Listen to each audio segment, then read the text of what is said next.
দিনের পথে আসতে চাই, অনেক চেষ্টা করেও পারি না, কি করা উচিত? সবচেয়ে জরুরি কাজ হচ্ছে আল্লাহ তাআলাকে ভয় করবেন আর একটা দোয়া করবেন। মিশকাত 975 নম্বর হাদিস। কয় নম্বর হাদিস? একবার অন্তরে খোদাই করে নেন, এটা একদম আশ্চর্যজনক দোয়া। প্রত্যেকের জন্য একটা পারমাণবিক বোমা আছে না, প্রত্যেক জাতির তাদের দেশে একটা পারমাণবিক বোমা থাকে যেটা দিয়ে সে ওকে ধ্বংস করবে, ভয় দেখায়। ঠিক মুসলমানের একটা পারমাণবিক বোমা আছে যা দিয়ে মুসলমানরা শয়তানকে ভয় দেখায়। এটা হলো ওই পারমাণবিক বোমা যেটা মিশকাত 975 নম্বর হাদিসে এসেছে। রাসূল সাল্লাল্লাহু আলাইহি ওয়াসাল্লাম বলেন, কেউ যদি ফজরের সলাতের পরে জায়গা থেকে উঠার আগে এবং মাগরিবের সলাতের পরে, ফরজের পরে জায়গা থেকে উঠার আগে 10 বার পরে লা ইলাহা ইল্লাল্লাহু ওয়াহদাহু লা শারীকা লা লাহুল মুলকু ওয়া লাহুল হামদ বিয়াদিহিল খাইর ওয়া হুয়া আলা কুল্লি শাইইন কাদির, তাহলে রাসূল সাল্লাল্লাহু আলাইহি সাল্লাম বলেছেন আল্লাহ তাআলা তাকে সকালে পড়লে সন্ধ্যা পর্যন্ত, সন্ধ্যায় পড়লে সকাল পর্যন্ত শয়তান থেকে আল্লাহ তাকে নিরাপত্তা দান করেন। সুবহানাল্লাহ। কার থেকে নিরাপত্তা দান করেন? শয়তান। আর শিরিক ছাড়াও যত পাপ ওই দিন করবে আল্লাহ কিচ্ছুই লিখবে না, সব পাপ ক্ষমা, অটো ক্ষমা, ডিলেট। মালাকদের বলে দেওয়া হয় লিখো না, কেন? শিরিক করে নাই।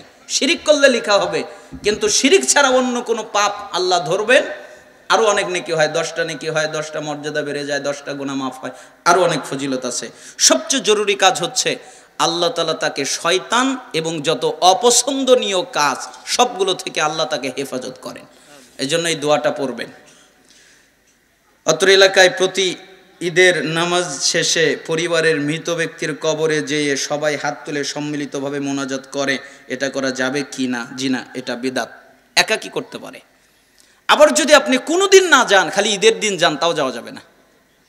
কেন? আপনি মাঝে মধ্যে যান, তাই ঈদের দিনেও গেলেন, এতে কোনো অসুবিধা নেই। কিন্তু আপনি ফিক্সড করে নিলেন যে খালি জুমার দিনে যাব, খালি ঈদের দিনে যাব, তাহলে আপনি যেতে পারবেন না, আপনি ফিক্সড করতে পারবেন না।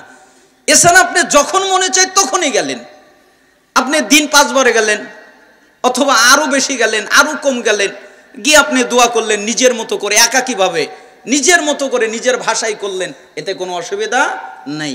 কিন্তু সম্মিলিতভাবে একত্রিত হয়ে বৈধ নয়, আবার নির্দিষ্ট করে যাওয়াও বৈধ নয়। পশ্চিম দিকে পা দেওয়া যায় না, এই কথাটি কতটুকু যৌক্তিক? পশ্চিম দিকে পা না দেওয়াটা উচিত, তবে দিলে কোনো অসুবিধা নেই, না দেওয়াটা আদব, তবে দিলে এতে কোনো গুনাহ হবে না। জানাজার নামাজ পড়ার সহি নিয়ম কি? জানাজার নামাজ পড়ার সহি নিয়ম হচ্ছে নিয়ত করবেন, পড়বেন না। নিয়তের অর্থ হলো ইচ্ছা করা, আমি জানাজা পড়তে আসছি, এটাই তো নিয়ত।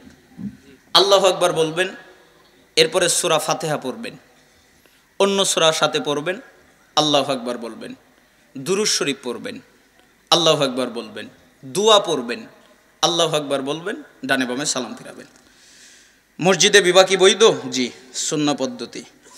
বিবাহের সহি সুন্নাহ পদ্ধতি কি? দেশে খিলাফ। আল্লাহ সুবহানাহু ওয়া তাআলা আমাদের কবুল করুন। সুবহানাকাল্লাহুম্মা বিহামদিক আশহাদু আল্লা ইলাহা ইল্লা আনতা আস্তাগফিরুকা ওয়া আতুবু ইলাইক।